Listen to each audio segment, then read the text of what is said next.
তো এই যে আপনাদের ব্যস্ত মুখর মূল্যবান সময়গুলো থেকে যোগ বিয়োগ দিয়ে আপনারা টাইম বের করে এখানে আসছেন, এই টাইমের অনেক দাম। আমাদের জীবনের সবচাইতে দামি জিনিস হচ্ছে সময়। স্রষ্টার দেয়া সবচাইতে বড় নেয়ামত হচ্ছে সময়। এজন্য সময় যেন আমরা কোনো খারাপ কাজে, অকল্যাণের কাজে ব্যয় না করি, ভালো কাজে যেন ব্যয় করি।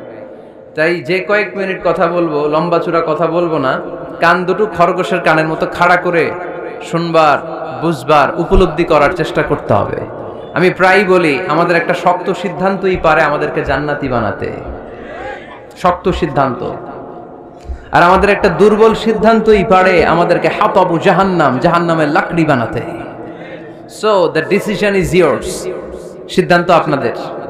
আপনি কোন পথে যাবেন, ডানে না বায়ে? ডানে গেলে জান্নাত, বায়ে গেলে জাহান্নাম। তো কোন দিকে যাবেন? কোন দিকে? ডানে যাব, কারণ আমরা ডানপন্থী, ডান ব্লকের লোক। সব নবীরা ডানপন্থী ছিল। সব নবীরা কি পন্থী ছিলেন? আমরাও ডানপন্থী। ডানপন্থী থেকেই যেন আমরা আমাদের শেষ নিঃশ্বাস ত্যাগ করতে পারি। আল্লাহ তুমি তৌফিক দাও। আজকের আলোচনার বিষয় হালাল এবং হারাম। আলোচনার বিষয় হালাল এবং হারাম। দুই রাস্তা, হালাল চলে গেছে এইদিকে, হারাম গেছে এইদিকে। সো আমরা যাব কোন দিকে? ডান দিকে। হালাল খুব বরকতময়, হালালে বরকত বেশি, হারামে বরকত নাই। বিশ্বাস করেন? 1 কোটি টাকা ইনকাম মাসে। কয় কোটি? এরকম লোক আছে না কসবায়? বাংলাদেশে আছে না? 1 কোটি টাকা ইনকাম, কোটি টাকা ইনকাম তার। কিন্তু বছরে কোটি কোটি টাকা তার ইনকাম, 1 মাসে ইনকাম 1 কোটি টাকা। কিন্তু দেখা যায় মাসে একটা হসপিটাল বিল পরিশোধ করতে তার চলে যায় 50 লাখ টাকা। আছে না নাই? ওয়াইফের ক্যান্সার, যার নেই কোনো অ্যান্সার। ছেলে ইয়াবা খায়, ওরে দেয়া লাগে 20 লাখ। বাড়ি ভাড়া, খাওয়া দাওয়া ইত্যাদি খরচ শেষে দেখা যায় মাস শেষে আরো 20 লাখ ঋণের মধ্যে পড়ে আছে। আছে না নাই? কিন্তু মাসে ইনকাম ছিল কত? 1 কোটি। কিন্তু মাস শেষে দেখা যায় 20 লক্ষ টাকা ঋণের বোঝায় চাপা পড়ে আছে। আর রিকশাওয়ালা, ওর বেতন নাই, যা পারে ইনকাম করে প্রতিদিন। মাসে অন অ্যান অ্যাভারেজ তার ইনকাম 5,000। কয় হাজার? 1,000 চলে যায় ওর যে ছুপড়ির বেড়া, ওই বাড়ির ভাড়া দিতে। 1,000 চলে যায় ওর খাওয়া, 1,000 চলে যায় চিকিৎসা, 1,000 চলে যায় ছেলেমেয়েদের পড়াশোনা, আনুষঙ্গিক আরো 500, মাস শেষে আরো থেকে যায় 500। সুবহানাল্লাহ কইতে পারলেন না? 1 কোটি টাকা ইনকাম করেও 20 লক্ষ টাকা ঋণের বোঝায় চাপা পড়ে আছে। আর 5,000 টাকা ইনকাম, মাস শেষে কত থাকে? 500। কারণ ওর পুরো ইনকামটাই হালাল। ওর পুরো ইনকামটা কি? আর হালালে বরকত ঢুকায় দিছে কে? হারামে কোনো বরকত আছে? আওয়াজ করে বলেন তো, গরু খাওয়া হালাল না হারাম? কুকুর খাওয়া? কুরবানিতে কি জবাই হয়? সুন্নতে খাতনার অনুষ্ঠানে, বিয়ের অনুষ্ঠানে, প্রতিদিন কসাইয়ের দোকানে, কোথাও কুকুর জবাই হয়? আচ্ছা, গরু বা গাভী বছরে বাচ্চা দেয় কয়টা? একটা। আর কুকুর দেয় কয়টা? 7টা, 10টা, 11টা। জন্ম নিয়ন্ত্রণ নাই তো, দেদারসে দিচ্ছে, ফ্যামিলি প্ল্যানিং নাই, তাই না? আচ্ছা, তো দেখেন, গরু বাচ্চা দিল কম, কুকুর বাচ্চা দিল বেশি। গরু জবাই হয় বেশি, কুকুর জবাই হয় না। গরু আমরা খাই বেশি, কুকুর খাই না। তারপরেও কসবায় গরু বেশি না কুকুর বেশি? আওয়াজ করে বলতে হবে, গরু না কুকুর? কারণ গরু খাওয়া হালাল, আর হালালে বরকত ঢুকায় দিছে কে? এজন্য দ্য ডিসিশন ইজ ইয়ার্স। সিদ্ধান্ত আপনার। কই যাবেন, ডানে না বায়ে? হালালের সাথে না হারামের সাথে? হালালটা হচ্ছে পরিবেশ বান্ধব। হালালটা কি? Eco friendly. এটা পরিবেশ বান্ধব, এটা স্বাস্থ্যকর, এটা রুচিসম্মত, এটার মধ্যে কোনো ঝামেলা নাই, এটাতে কোনো ভেজাল নাই। হালালে থাকলেই লাভ, যদিও অল্প। সুবহানাল্লাহ পড়েন। এজন্য রাব্বুল আলামিন বলেন, ইয়া আইয়ুহান নাসু কুলু মিম্মা ফিল আরদি হালালান তাইয়্যিবা ওয়া লা তাত্তাবিউ খুতুওয়াতিশ শাইতান ইন্নাহু লাকুম আদুউম মুবিন। ওহে মানুষেরা, শোনো শোনো, এই জমিনের ভেতরে যেটাকে আমি হালাল করেছি, যেটাকে আমি পবিত্র করেছি, ওইটা খাও, ওইটা গ্রহণ করো। হারাম খেও না, হারাম অর্জন করো না, হারামের কাছেও যেও না। শয়তানের পদাঙ্ক অনুসরণ করো না। জেনে রেখো, শয়তান হলো তোমাদের প্রকাশ্য দুশমন। ঠিক কি না? আদুউম মুবিন। শয়তান আমাদের প্রকাশ্য দুশমন। সে হারামকে আমাদের কাছে চাকচিক্যময় করে তুলে। সে বুঝাতে চায় হারামের মধ্যে আরাম। আসলে হারামে আরাম আছে, হালালের মধ্যে বরকত। এজন্য আমরা সবসময় হালাল অবলম্বন করব। রাজি আছেন তো? কিন্তু আমরা যদি আমাদেরকে প্রশ্ন করি, আমাদের ব্যবসায়, আমাদের চাকরিতে, আমাদের লাইফ লিডিং সিস্টেমে আমরা কি শুধু হালাল খাই? কি খাই? হালালও খাই, সুযোগ পাইলে একটু যদি পাই অমনি ধরে ঘাপুস ঘুপুস। সুযোগ পাইলেই কি ঘাপুস ঘুপুস। ঘাপুস ঘুপুস করা যাবে না। অনেকে আবার আছে দেখবেন খাওয়ার ক্ষেত্রে হালাল খোঁজে। খাওয়ার ক্ষেত্রে আমি অনেক লোক দেখেছি। থাইল্যান্ডে আমি গেলাম, দেখি যে তার ব্যাপারে জানি যে সরকারি চাকরি করে, লক্ষ লক্ষ টাকা দুই হাতে কামায়। এমনি গাছেরটাও খায়, তলারটাও কুড়ায়। আছে না নাই? তো ইচ্ছে মতো ডানে বায়ে ইনকাম করে, হালাল হারাম দুইটাই খায়। কিন্তু থাইল্যান্ডে যে হালাল খাবার খুঁজতেছে। কি খুঁজতেছে? ওখানে যে জিজ্ঞেস করে যে এই দোকানে কি পর্ক আছে? পর্ক থাকলে খাবো না। পর্ক মানে হচ্ছে শুকরের চর্বি। শুকরের গোশত বা চর্বি মেশানো কোনো খাবার উনি খাবে না, কারণ এটা হারাম। আর ঘুষ যে খায় এটা খুব হালাল। এরকম ডাকাইত আছে না নাই? তাহলে আমাদের মুসলমানদের সবচেয়ে বড় সমস্যা হচ্ছে আমরা খাওয়ার ক্ষেত্রে হালাল খুঁজি, কিন্তু ইনকামের ক্ষেত্রে ওই জিনিসটা খুঁজি না। এরকম আছে না নাই? না।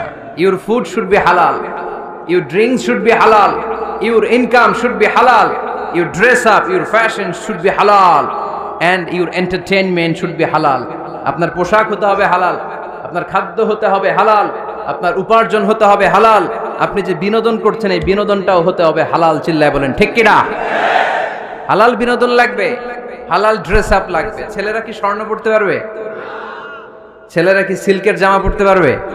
আমরা সিল্কের জামা পরি না, এটা আমাদের জন্য হারাম করেছে কে?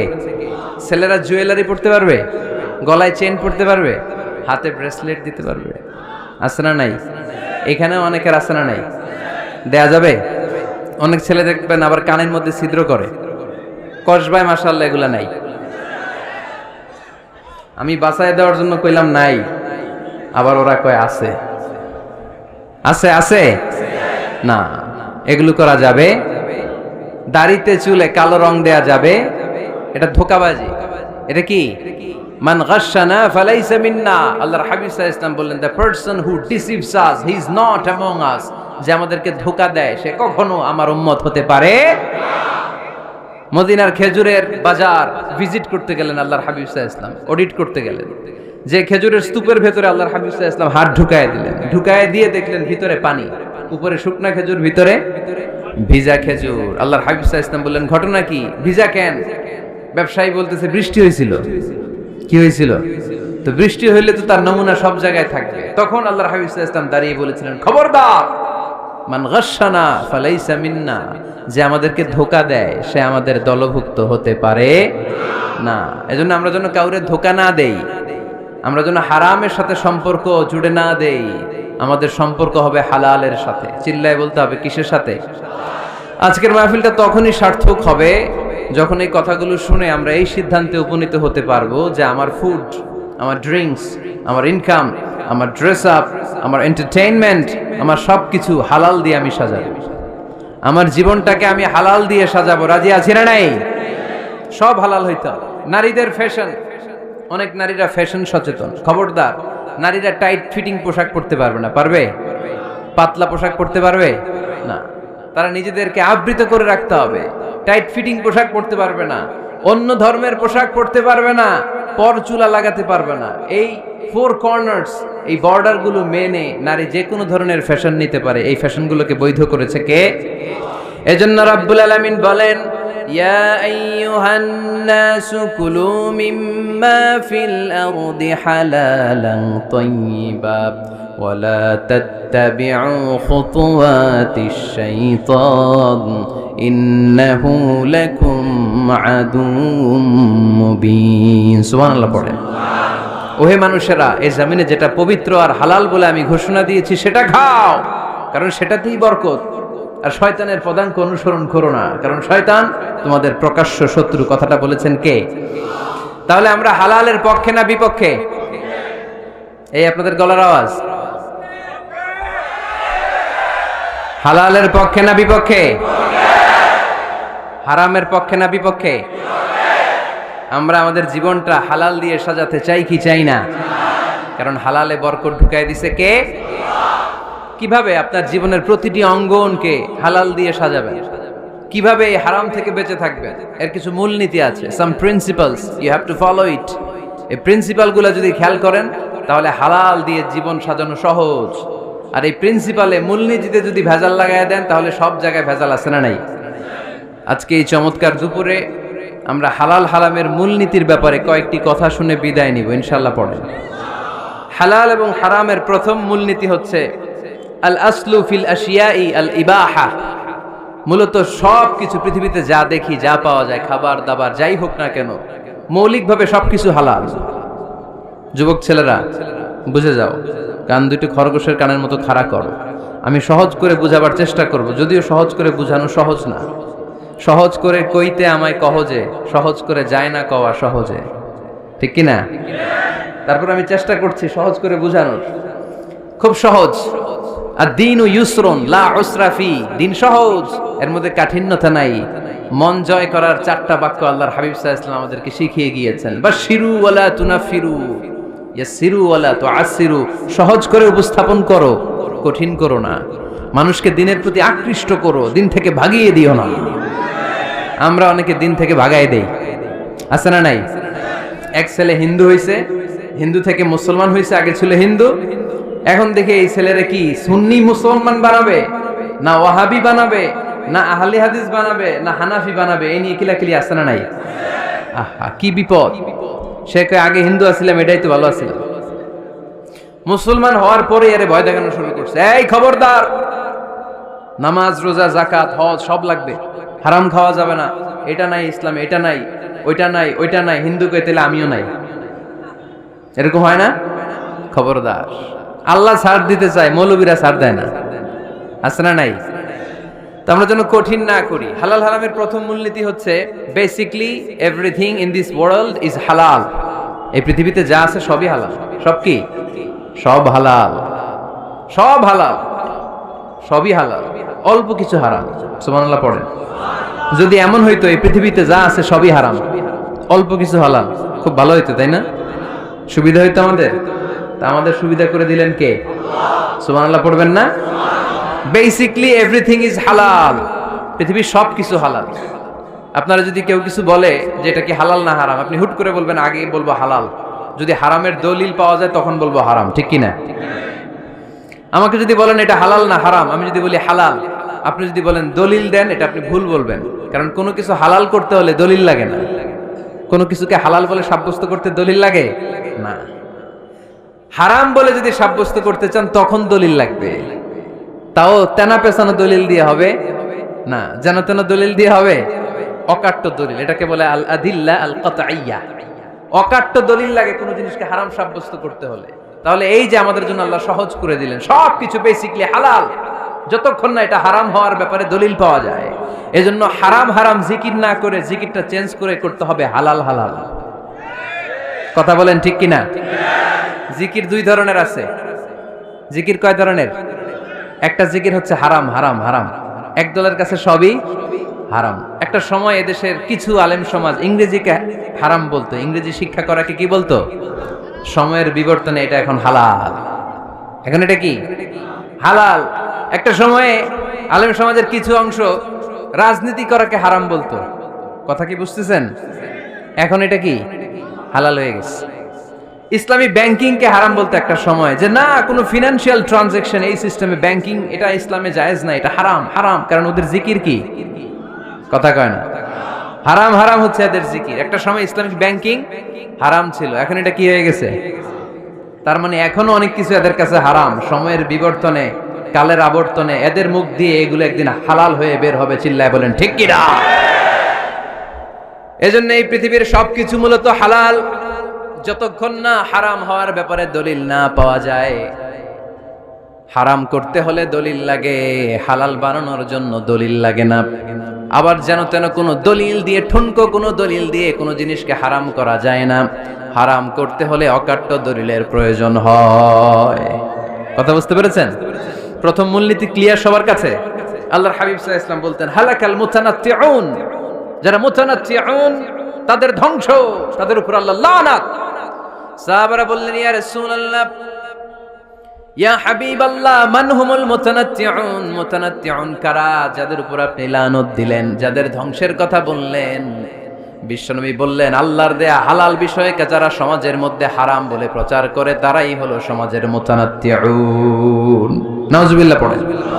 কুল মান হাররামা যিনাতাল্লাহিল্লাতী আখরাজা লিইবাদিহি ওয়াত-তাইয়্যিবাতি মিনার রিজক।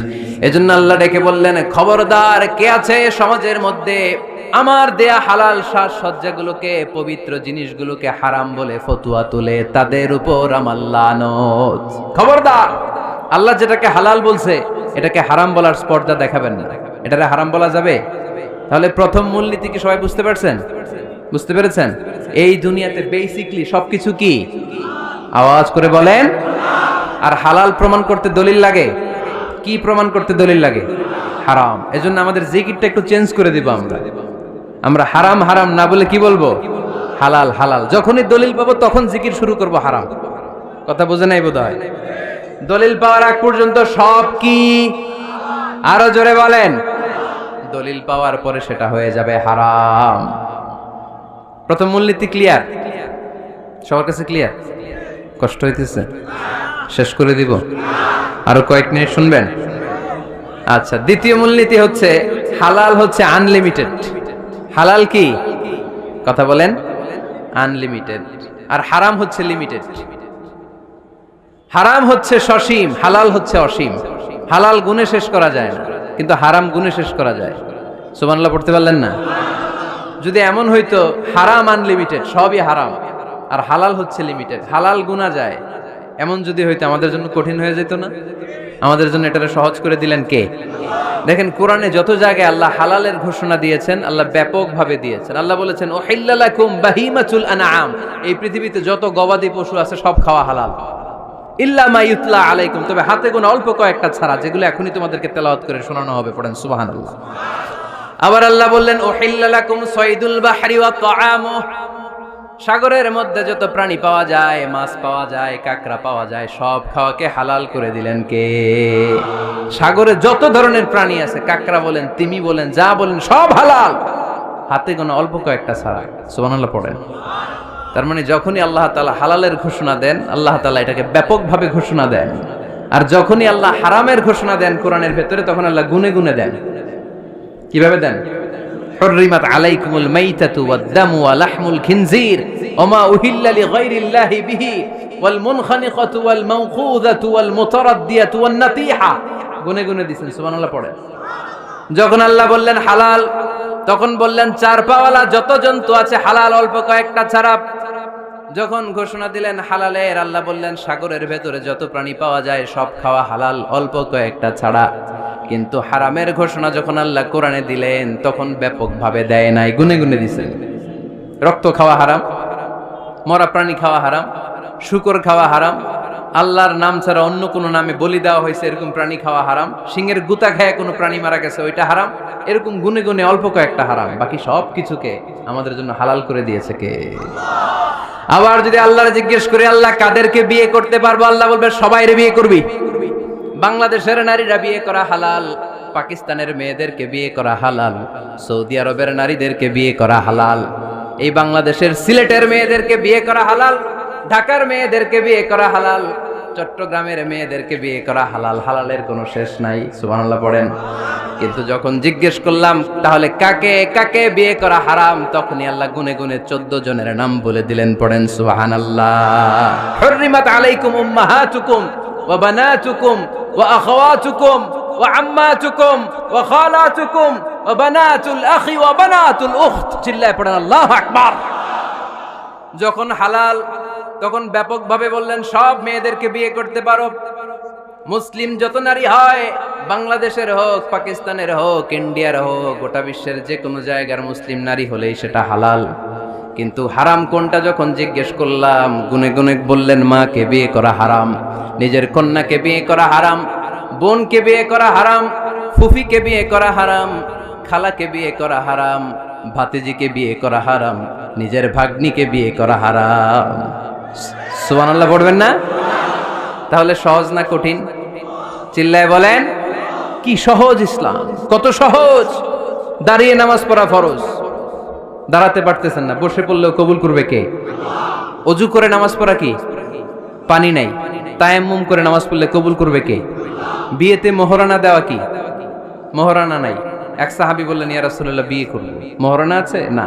কি আছে? তো কিচ্ছু নাই। তো কিচ্ছু না থাকলে বিয়ে করবো কেন? মোহরানা দেওয়া লাগবে না? কোরআন পারো? পারি। কয়টা সূরা? এতটা সূরা। এক নারীকে জিজ্ঞেস করলেন, কোরআন পারো? বলে না, পারি না। আল্লাহর হাবিব সাল্লাল্লাহু আলাইহি ওয়াসাল্লাম দুইজনকে বিয়ে পড়ায় দিলেন। আর নারীকে বললেন, মা তুমি কোরআন পারো না, কিন্তু তোমার স্বামী কোরআন পারে, তোমার স্বামী টাকা দিয়ে পয়সা দিয়ে তোমাকে মোহরানা দিবে, সামর্থ্য তার নাই, সে প্রতিদিন তোমার একটু একটু করে কোরআন শিখায় দিবে, এটাই মা তোর বিয়ের মোহর। সহজ না কঠিন? আর কোনদিন ইসলামকে কঠিন বলবেন? কেউ কঠিন বললে ওটা শুনবেন? আওয়াজ করে বলতে হবে, ইসলাম কি কঠিন না সহজ? মাশাআল্লাহ। দুইটা মূলনীতি বুঝে গেছেন না? পৃথিবীর সব হালাল যতক্ষণ না দলিল পাওয়া যায়। হালাল বলতে দলিল লাগে না, হারাম বলতে দলিল লাগে। 2 নাম্বার, হালাল আনলিমিটেড আর হারাম লিমিটেড, সহজ করে দিয়েছে, সুবহানাল্লাহ পড়েন। 3 নাম্বার, হালাল হারামের মূলনীতি হচ্ছে ইসলাম শুধু হারাম বলে দিয়ে বসে থাকে না। কোন বিষয়ে যদি ইসলাম হারাম ঘোষণা দেয়, ইসলাম একটা অল্টারনেটিভ আমাদেরকে সাজেস্ট করেছে। সুবহানাল্লাহ কোন? আমি বলে দিলাম এটা করা যাবে না, এটা করা যাবে না, এটা করা যাবে না, আমার কাজ শেষ, কি করা যাবে হুজুর এটা কোন? এরকম প্রশ্ন আছে না নাই? হারাম হারাম এই জিকির করে যে আপনি বসে রইলেন, হালাল কোনটা এটা বলে দিয়ে যান, চিল্লায় বলেন ঠিক কি না? ইসলাম শুধু হারাম বলে বসে থাকে নাই, যত জায়গায় ইসলাম হারাম বলেছে, ইসলাম একটা অল্টারনেটিভ সাজেস্ট করেছে। Islam provides us the alternatives, always alternative দিয়েছে।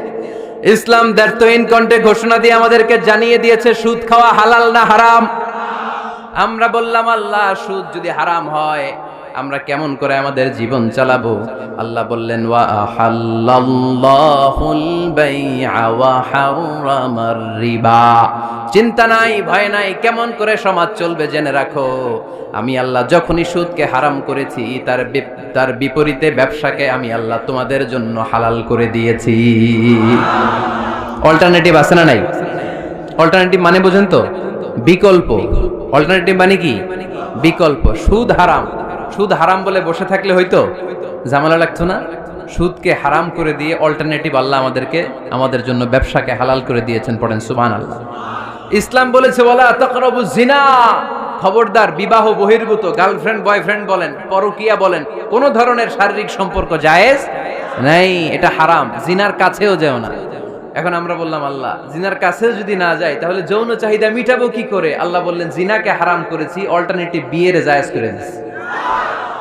আন-নিকাহু মিন সুন্নতি ফামান রাগিবা আন সুন্নতি ফালাইসা মিন্নি। বিয়ে আমার সুন্নাহ, যে আমার সুন্নাতরে ভালোবাসে না সে আমার উম্মত হতে পারে না। এজন্য যুবক ভাইরা বিয়ে করবা। কি করবা? বিয়ের চেয়ে কোনো ভালো কাজ পৃথিবীতে হতে পারে? আমরা গার্লফ্রেন্ড বয়ফ্রেন্ড মানি না। আছে নাকি এদিকে কারো? আছে? আছে না? না, এই যে কত বড় সাহস, হাত তোলা আবার দুই একটা। এগুলার পুরা দেহটাই কলিজা।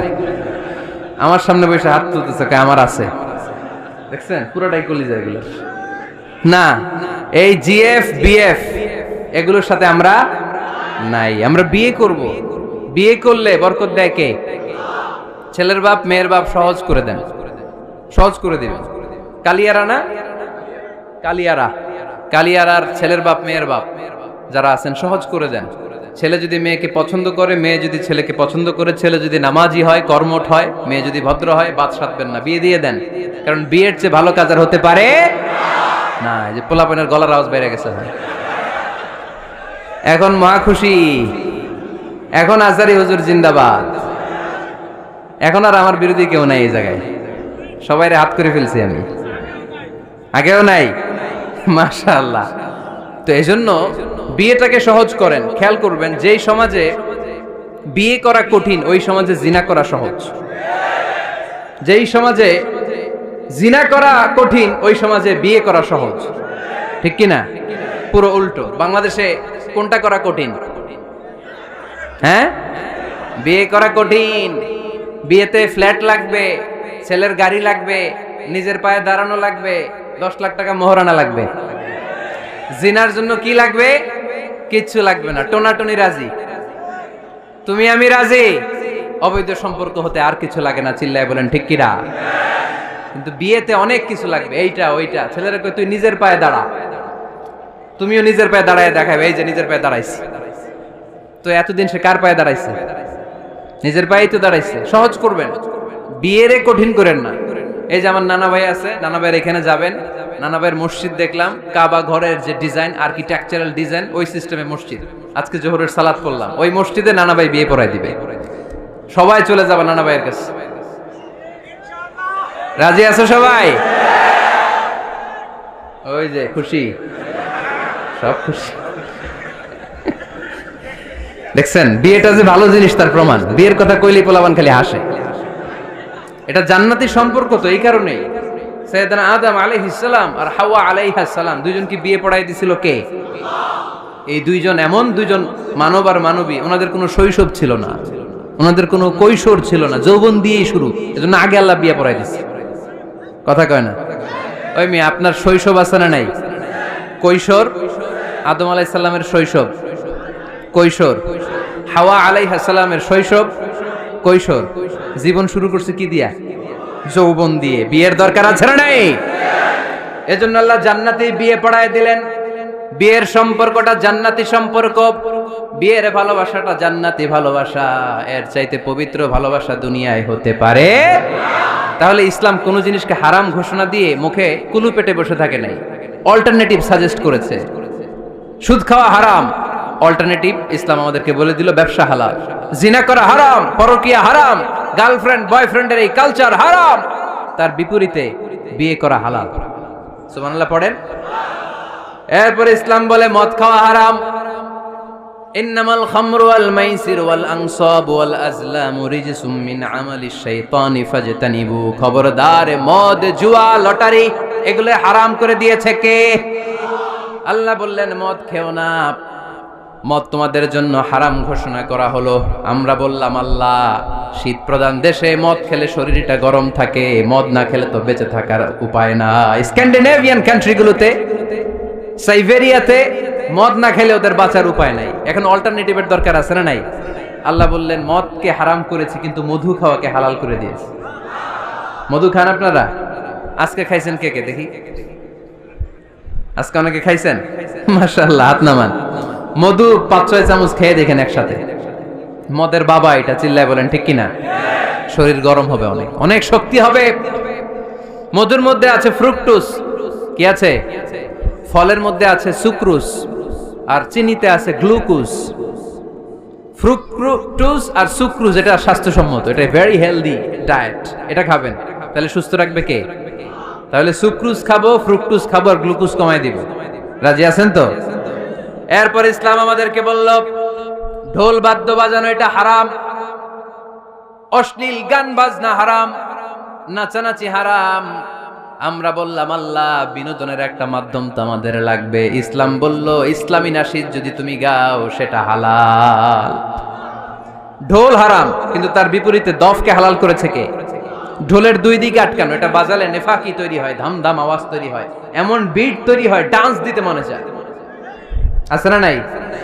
প্রায় মাঝে মাঝে দেখি ওই গায়ে হলুদের অনুষ্ঠানে ইত্যাদি ইত্যাদি অমুক অনুষ্ঠানে বাসার ছাদের উপরে এমন বিটে হেভি মিউজিক্যাল ইনস্ট্রুমেন্ট দিয়ে এমন গান ছাড়ে, পুরো এলাকাটা কাঁপে ওনাদের সাথে। দুম্মা চলে, দুম্মা চলে, খালি কি চলে? দুম্মা চলে। খেয়াল করছেন? আপনার কাছে যদি বাজায়, এই টেবিলটা কাঁপবে সাথে সাথে, আপনার শরীরও কাঁপবে, আপনাকে ক্রেজি বানাবে। ইসলাম বলেছে না, যেটা তোমাকে ক্রেজি বানায়, যেটা তোমাকে অস্থির বানায়, যেটা তোমাকে অশ্লীল বানায়, ওটাকে হারাম করেছে কে? কিন্তু তার বিপরীতে সুস্থ বিনোদন আমাদের জন্য হালাল করে দিয়েছে কে? ঢোল বাজানো হারাম, কিন্তু ঢোলের বিপরীতে ইসলাম আমাদের জন্য দফ বাজানো জায়েজ করে দিলেন। আল্লাহর হাবিব সাল্লাল্লাহু আলাইহি ওয়াসাল্লাম যখন মক্কা থেকে হিজরত করে মদিনাতে গেলেন, মদিনার সানিয়াতুল ওয়াদা নামক জায়গায় মদিনার আবাল বৃদ্ধ বনিতা, সাহাবারা, নারীরা, পুরুষেরা, ছোট্ট সোনামণিরা দফ হাতে নিয়ে বিশ্বনবীকে ওয়েলকাম জানাতে শুরু করলো। তালাআল বাদরু আলাইনা মিন সানিয়াতিল ওয়াদা وجب الشكر علينا ما دعا لله دا أيها المبعوث فينا جئت من أمر المطاع جئت شرفت المدينة مرحبا يا خير دا সবাই পড়েন طلع البدر علينا من ثنيات الوداع وجب الشكر علينا ما دعا لله دا সুবহানাল্লাহ পড়েন। এই যে আমরা নাশিদটা গাইলাম, এটা হালাল না হারাম? সাথে যদি দফও থাকতো, আমরা যদি দফও বাজাইতাম, এটা হালাল না হারাম? এটা হালাল। দেখেন কি সুন্দর চেক এন্ড ব্যালেন্স, ইসলাম চেক এন্ড ব্যালেন্স করেছে। কতটা ভারসাম্যপূর্ণ জীবন ব্যবস্থা আমরা পেয়েছি, কত চমৎকার আমাদের শরিয়া। এটারে আমরা কঠিন বানাই, ঢোল বাজানো হারাম, কিন্তু তার বিপরীতে দফ বাজানোকে হালাল করে দিয়েছে কে? আবার আল্লাহর হাবিব সাল্লাল্লাহু আলাইহি ওয়াসাল্লাম বলতেন আ'লিনু আন নিকাহ বিদ-দুফুফ, এলাকায় যখন তোমাদের কারো বিয়ে হয় দফ দিয়ে ব্যান্ড পার্টি করে জানিয়ে দাও। ঢোলের ব্যান্ড পার্টি না, গিটারের না, হারমোনিয়ামের না, বংশী বাজায় কে রে সখী, বংশী বাজায় কে? ওই বংশী দিয়া না, ওই বংশী হারাম, বাঁশি বাজানো হারাম, কিন্তু দফ বাজানোকে হালাল করে দিয়েছে কে? বিয়ের ঘোষণায় দফ বাজিয়ে ব্যান্ড পার্টি করতে বলেছে বিষ্ণু ঈসা ইসলাম। কারণ বিয়েতে একজন নারী পুরুষের যেই সম্পর্ক হয়, জিনা বা ব্যভিচারে একই সম্পর্ক হয়, পার্থক্য হচ্ছে এটা সামাজিক স্বীকৃতি আছে, জিনার স্বীকৃতি নাই, ঠিক কিনা? এজন্য বিয়ে গোপন করে করা যায় না, এটা অ্যানাউন্স করে করতে হয়। ওমরে ফারুক রাদিয়াল্লাহু তাআলা আনহু যখন মদিনার খলিফা, উনি বলতেন লুকিয়ে লুকিয়ে যদি কেউ বিয়ে করে, সমাজের আশেপাশে তার প্রতিবেশীরা যদি তাদের দাম্পত্য জীবন সম্পর্কে না জানে, আমি তাদের দুইজনকে জিনার শাস্তি দেব। কারণ লুকিয়ে বিয়ে করা যায় না, সবাইকে জানিয়ে অ্যানাউন্স করে সবার দোয়া নিয়ে বিয়ের পিড়িতে বসতে হয়। চিল্লায় বলেন ঠিক কিনা? এজন্য ইসলাম শুধু হারাম বলে জিকির করে নাই, যেখানেই হারাম তার বিপরীতে ইসলাম হালালের বিকল্প দিয়েছে, ঠিক কিনা? এই নিয়মটা বুঝতে পারছেন? সবার কাছে ক্লিয়ার? 4 নাম্বার মূলনীতি হচ্ছে ইসলাম যেই জিনিসটাকেই হারাম বলেছে তার পেছনে লজিক আছে, যুক্তি আছে, কারণ আছে। 3টা কারণ থাকার কারণে কোনো বিষয়কে ইসলাম হারাম বলে। হয়তো সেটা খাবিথ, অপবিত্র, যেমন পেশাব পায়খানা খাওয়া যাবে, হালাল না হারাম? কারণ এটা অপবিত্র, ঠিক কিনা? 2 নাম্বার হচ্ছে মুদির, এটা ক্ষতিকর। ইয়াবা খাওয়া, এটার মধ্যে অনেক লাভ আছে না? হ্যাঁ, গাঞ্জা খাওয়া, সিগারেট খাওয়া, হ্যাঁ, স্মোকিং কজেস ক্যান্সার। ধূমপানে কি হয়? কর্কট রোগ হয়। পৃথিবীতে এই একমাত্র খাবার যেটা টয়লেটে ঢুকে খাওয়া যায়।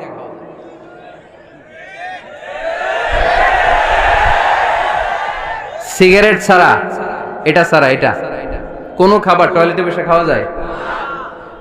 সিগারেটই পৃথিবীর একমাত্র খাবার যেই খাবারের প্যাকেটের উপর এই খাবারের বদনাম লেখা থাকে। কালিয়ারার বাজারে এক ধরনের বিস্কুট আসছে, মনে করলেন, দেখলেন যে বিস্কুটের গায়ের মধ্যে লেখা এই বিস্কুট যেই খাবে তারই ডায়রিয়া হবে। খাবেন? দোকানওয়ালারা কি কইবেন? তোরটা তুই খা, তোর ডায়রিয়া হোক, তোর 14 গোষ্ঠী হোক, আমরা খাবো না টাকা দিয়ে, ঠিক কিনা? কিন্তু কি আজীব তামাশা, এই সিগারেটের উপরে লেখা এটার বদনাম, যে এটা খেলে কি হয়? ক্যান্সার। এরপরও আমরা খাই। তারপর এটা হয় টোবাকো প্ল্যান্টস থেকে, তামাক পাতা থেকে। কালিয়ারায় তামাকের চাষ হয় নাকি? তামাক পাতা কেউ দেখছেন? এটার আবার বেড়া টেরা লাগে না, কারণ ছাগলেও মুখ দেয় না। কথা কি বুঝতেছেন? তো যে এটা ছাগলেও মুখ লাগাইলো না, আশরাফুল মাখলুকাত হয়ে, আল্লাহর শ্রেষ্ঠ জীব হয়ে আপনি এটা মুখে লাগাইতে পারেন? গোটা বিশ্বে এই ধূমপানের কারণে লক্ষ লক্ষ মানুষ অকাল মৃত্যুতে ঝরে পড়ছে। এটা হালাল না হারাম? কারণ এটা মুদির, এটা ক্ষতিকর। ইসলাম আমাদেরকে মূলনীতি শিখিয়েছে, লা দারারা ওয়ালা দিরার। নিজেরও ক্ষতি করতে পারবা না, অন্যেরও ক্ষতি করতে পারবা না। আইনটা কার? তাহলে কোন জিনিস হারাম হওয়ার পেছনে 1 নাম্বার লজিক, সেটা হয়তো অপবিত্র, কিংবা সেটা ক্ষতিকর, অথবা ওইটার মধ্যে অশ্লীলতা আছে। আওয়াজ করে যুবকরা উত্তর দাও, মোবাইলের ভেতরে পর্নোগ্রাফি দেখা হালাল না হারাম? ব্লু ফিল্ম দেখা হালাল না হারাম? নেকেড ভিডিও দেখা হালাল না হারাম? কারণ এটা অশ্লীল, ঠিক কিনা? তাহলে যেটা হারাম, 3টা কারণে কোন জিনিসকে ইসলাম হালাল বলে হারাম বলে অ্যানাউন্স করেছে। হয় এটা অপবিত্র, নয় এটা ক্ষতিকর, নয় এটা অশ্লীল। কয়টা? হয় অপবিত্র, অথবা ক্ষতিকর, অথবা অশ্লীল। পৃথিবীতে যত জিনিসকে ইসলাম হারাম বলে ঘোষণা করেছে তার প্রত্যেকটার মধ্যে তিনটার কোনো না কোনো একটা আছে না নাই? এই তিনটা জিনিস, তিনটার একটা না পাওয়া গেলে কোনো জিনিসকে হারাম বলে ঘোষণা দেওয়া যাবে। এরপর ইসলাম আমাদেরকে শিখিয়েছে 5 নাম্বার মূলনীতি, মুকদ্দামাতুল হারামে হারাম। হারামের সূচনাটাও হারাম। কোন বেগানা নারীর দিকে তাকিয়ে থাকা হারাম হওয়ার কথা ছিল না, কিন্তু যেহেতু এই তাকানোটা এক সময় জিনার দিকে নিতে পারে, তাই এই তাকানোটা কেউ হারাম করেছে কে? আন-নাযার, এই দৃষ্টিটা বড় ভয়ঙ্কর। আল্লাহর হাবিব সাল্লাল্লাহু আলাইহি ওয়াসাল্লাম বলেছেন, আন-নাযার সাহামুন মাসমুমুন মিন সিহামি ইবলিস। এই দৃষ্টি, লাগামহীন দৃষ্টি, শয়তানের বিষ মাখানো তীরবানের মধ্যে থেকে একটা ভয়ঙ্কর তীর। এই তীর দিয়ে শয়তান যুবকদেরকে কাবু করে ফেলে। ডাইরেক্টলি শারীরিক সম্পর্কের দিকে কেউ যায় না। প্রথমে বদনজর, প্রথমে কি কথা কয় না, গলার সাউন্ড এখন কমে আসছে, এখন বিপরীতে ঘা পড়তেছে, তো এখন আর সাউন্ড নাই। প্রথমে শুরু হয় কি দিয়ে? বদনজর, লাগামহীন নজর। তারপরে মুচকি হাসির বিতরণ, চোখে চোখে কথা হয়, আচ্ছা না নাই? হাসি বিতরণ হয়, মোবাইল নাম্বার আদান প্রদান হয়, ফেসবুকের আইডি শেয়ার হয়, তারপরে রাত জেগে কম্বলের নিচে চ্যাটিং ফ্যাটিং আছে না নাই? তারপরে চলে আসে 14ই ফেব্রুয়ারি, বিশ্ব বেহায়া দিবস, ঠিক কিনা? দেখছেন ধাপগুলো, দেখছেন স্টেপ বাই স্টেপ হারামের দিকে যায়। এরপর অবৈধ দৈহিক সম্পর্কের দিকে যায়। আল্লাহ এই গজব থেকে তুমি আমার ছেলেদেরকে বাঁচাও, আমার দেশের মেয়েদেরকে বাঁচাও, চিল্লায় পড়ে না আমিন। তাহলে শুরু হয়েছিল কি দিয়ে? কি নজর? কি নজর? বদনজর। এটা দিয়ে শুরু, জিনা দিয়ে শেষ। এজন্য ইসলাম বলে মুকদ্দামাতুল হারামে হারাম, মা ইউআদ্দি ইলাল হারাম ফাহুয়া হারাম। যেটা হারামের দিকে তোমাকে ধীরে ধীরে গ্রাজুয়ালি পৌঁছে দিবে, ওটাকেও হারাম ঘোষণা করেছে কে? এজন্য বিষ্ণু ঈসা ইসলাম ওনার মেয়ের জামাতা সাইয়েদনা আলী রাদিয়াল্লাহু তাআলা আনহুকে বলেছেন, আলী খবরদার, লা তুতবি'ন নাযরাতান নাযরা। এক নজর যদি ভুল করে কোনো নারীর চেহারার দিকে তোমার পড়ে যায়, খবরদার দ্বিতীয় নজর দিও না। ফা ইন্না লাকাল উলা ওয়া লাইসাত লাকাল আখিরা। কারণ প্রথম নজর ভুল করে পড়ে গেলে ক্ষমা করবে কে? কিন্তু তার সৌন্দর্য উপভোগের জন্য বারবার তার দেহের দিকে তাকালে, বারবার তার চেহারার দিকে তাকালে আমলনামাটা গুনাহ দিয়ে ভর্তি করে দিবে কে? আল্লাহ চেক এন্ড ব্যালেন্স করেছেন। পুরুষদেরকেও বলেছে চোখ নামাও, কুল্লিল মুমিনিনা ইয়াগুদ্দু মিন আবসারিহিম, lower your gaze, lower your eyesight. নারীকেও একই কথা বললেন, কুল্লিল মুমিনাতি ইয়াগুদ্দুনা মিন আবসারিহিন্না। ও নারীরা, তোমরাও চোখ নামাও, নজরকে ঠিক করো। এই বদনজর সব সর্বনাশের মূল। জোরে বলেন ঠিক কিনা? এখান থেকেই ধীরে ধীরে অবৈধ দৈহিক সম্পর্কের দিকে যায়। এজন্য এই বদনজরটারও হারাম ঘোষণা করেছে কে? এই মূলনীতি বুঝতে পেরেছেন? 7 নাম্বার মূলনীতি হচ্ছে আল হাইলাতু বিল হারামি হারাম। হারাম খাওয়ার জন্য কৌশল করাও হারাম। কথা বুঝেন নাই কালিয়ারার ভাইয়েরা? কথা বুঝেন নাই না? আল হাইলাতু বিল হারামি হারাম। হারাম খাওয়ার জন্য কৌশল করাটাও কি হারাম? আওয়াজ করে উত্তর দেন, ঘুষ খাওয়া কি? সবাই বলেন হারাম। এখন ঘুষরে যদি কৌশল করে খান, ওটা হালাল হয়ে যাবে না? ঘুষের নাম দিছে এখন হাদিয়া। ঘুষের নাম কি? আবার ঘুষের নাম দিছে বকশিস, ঘুষের নাম দিছে স্পিড মানি। ঘুষের নাম কি? তার নাম চেঞ্জ করলে হালাল হয়ে যাবে? আমি ফেসবুকে এক জায়গায় দেখলাম লেখা হালাল অ্যালকোহল, মানে হালাল মদ। কি লেখা? হালাল অ্যালকোহল, হালাল মদ। মদ কি হালাল হইতে পারে? লেভেল লাগালে হালাল হয়ে যাবে? সহিহ বুখারীর বর্ণনা, আল্লাহ রাসূল সাল্লাল্লাহু আলাইহি ওয়াসাল্লাম এক সাহাবীকে এক এলাকায় যাকাতের সম্পদ উত্তোলন করে নিয়ে আসার জন্য পাঠালেন। উনি গেলেন, যে যাকাতের সম্পদ নিয়ে আসলেন, এসে বললেন, হাযা লাকুম ওয়া হাযা উহদিয়া লি। সহিহ বুখারীর বর্ণনা, আল্লাহ রাসূল সাল্লাল্লাহু আলাইহি ওয়াসাল্লামের কাছে এসে বললেন, এই যে ছাগল গরু দেখতে পাচ্ছ, এগুলো আমি যাকাতের সুপারভাইজার হিসেবে ওই এলাকা থেকে উত্তোলন করে এনেছি, এগুলো বাইতুল মালের, আর এগুলো আমার। এগুলো আল্লাহ রাসূল সাল্লাল্লাহু আলাইহি ওয়াসাল্লাম রেগে গেলেন। আল্লাহর হাবিব সাল্লাল্লাহু আলাইহি ওয়াসাল্লাম বললেন, এগুলো তোমার, এগুলো পাইলা কেমনে? সে বললে, এগুলো আমারে হাদিয়া দিছে। বিশ্বনবী বললেন, তুমি যদি ওই এলাকায় না যেতা, তোমার ঘরে বসে থাকতা, তোমারে হাদিয়া দিত নাকি? কয় না। বিশ্বনবী বললেন, এইটার নামই ঘুষ। এইটার নাম কি? কারণ ওরা তোমাকে হাদিয়া দিছে এই কারণে, তুমি যখন যাকাতের হিসাব করবা, তুমি যেন নাদুস নুদুস ছাগলগুলো নিয়ে না আসো। তুমি যেন বড় সাইজের ওটগুলো নিয়ে না আসো, তুমি যাতে যাকাতের হিসাব করতে যে একটু ছাড় দাও, ওদেরকে একটু সুযোগ দাও, ওদেরকে আলাদা অ্যাডভান্টেজ দাও, এক্সট্রা প্রিভিলেজ দাও, এজন্য আগেই তোমারে হাদিয়ার নামে ঘুষ দিয়ে বশ করে রেখেছে। চিল্লায় বলেন ঠিক কিনা? হাদিয়ারে ঘুষকে হাদিয়ার লেভেল লাগালে, ঘুষকে বকশিসের লেভেল লাগালে এই ঘুষ কখনো জায়েজ হতে পারে না। এজন্য হারাম খাওয়ার জন্য কৌশল করাও কি হারাম।